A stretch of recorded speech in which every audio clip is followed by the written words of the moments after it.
মধ্যপ্রাচ্যই এখন আর শুধু যুদ্ধের মধ্যে নেই, আগুনের শিখা এখন পুরো বিশ্বকে গ্রাস করতে শুরু করেছে।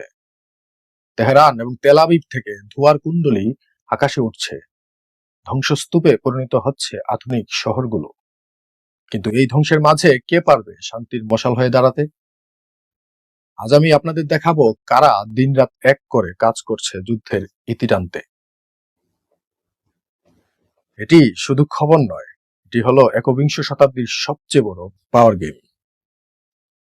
গত 72 ঘন্টায় মধ্যপ্রাচ্য যা দেখেছে তা ভাষায় বর্ণনা করা কঠিন। আজ 3 মার্চ সকালের আপডেট অনুযায়ী বিশ্ববাজারে অপরিশোধিত তেলের দাম এক লাফে $115 ছাড়িয়ে গেছে।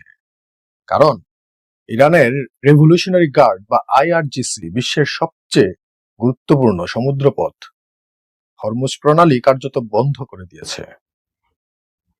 ফ্যাক্টস গুলো খেয়াল করে মাথায় রাখুন। এই সরু পথ দিয়ে বিশ্বের 20% তেল এবং 20% লিকুইফাইড ন্যাচারাল গ্যাস বা এলএনজি যাতায়াত করে। এশিয়ার তেলের বাজারের 80% সরবরাহ এই পথেই হয়। আজ সকাল পর্যন্ত 15টি বড় ট্যাঙ্কার মাঝ সমুদ্রে আক্রান্ত হয়েছে। ইরান স্পষ্ট করে দিয়েছে, তাদের তেল যদি বাজারে না যেতে পারে তবে তারা পুরো বিশ্বের শ্বাসরোধ করে দেবে। এই সংকটের মধ্যেই রাশিয়ার প্রেসিডেন্ট ভ্লাদিমির পুতিন গতরাতে সংযুক্ত আরব আমিরাতের প্রেসিডেন্টকে জরুরি ফোন করেছেন। পুতিন আমিরাতের উপর হওয়া হামলাকে নির্লজ্জ অপরাধ বলে অভিহিত করেছেন। পুতিন এবং প্রয়াত ইরানি নেতা খামেনি মার্কিন গোয়েন্দাদের নজরদারি এড়াতে হাতে লেখা চিঠিতে যোগাযোগ করতেন। কিন্তু খামেনি পরবর্তী ইরানে এখন নেতৃত্বের শূন্যতা তৈরি হয়েছে। পুতিন জানেন, ইরান যদি পুরো হরমুজ বন্ধ করে দেয় তবে রাশিয়ার তেল রাজস্ব বাড়বে ঠিকই, কিন্তু এইভাবে লম্বা সময় চলতে পারে না। চলতে থাকলে গ্লোবাল সাপ্লাই চেইন ভেঙে পড়বে এবং রাশিয়ারও দীর্ঘমেয়াদী ক্ষতি হবে। পুতিন চান না এই যুদ্ধ আরো ভয়াবহ রূপ নিক, তাই তার একজন আস্থাভাজন মধ্যস্থতাকারী দরকার, আর সেখানেই দৃশ্যপটে আসছে ভারত। আজ 3 মার্চ সকালে ভারতের বিদেশ মন্ত্রক একটি কড়া স্টেটমেন্ট জারি করেছে। ভারত স্পষ্ট ভাষায় বলেছে, the era of war is over and diplomacy must prevail. ভারতের এই অবস্থানের পেছনে 3টি বড় এবং গুরুত্বপূর্ণ কারণ আছে। 1.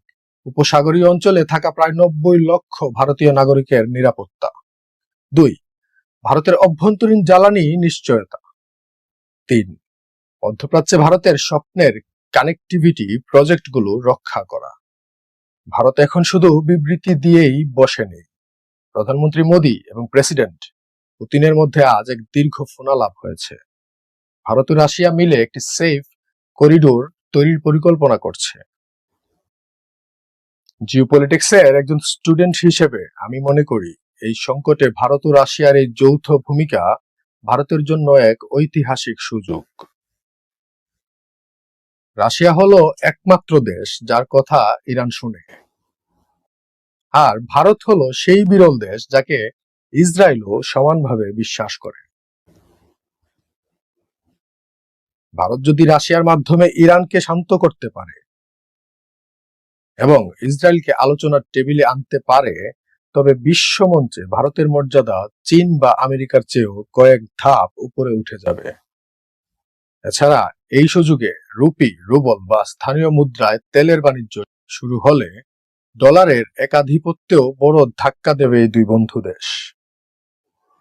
আজকের এই অন্ধকার দিনে ভারত কি পারবে শান্তির দূত হয়ে উঠতে? পুতিন আর মোদির এই যুগলবন্দি কি পারবে হরমুজ প্রণালীকে মুক্ত করে বিশ্ব অর্থনীতিকে বাঁচাতে? আপনাদের কি মনে হয়? কমেন্ট করে আপনার বিশেষজ্ঞ মতামত জানান। পাওয়ার পলিটিক্স টিভির সাথে যুক্ত থাকতে এখনই সাবস্ক্রাইব করুন। দেখা হচ্ছে পরবর্তী বিশ্লেষণে। ধন্যবাদ।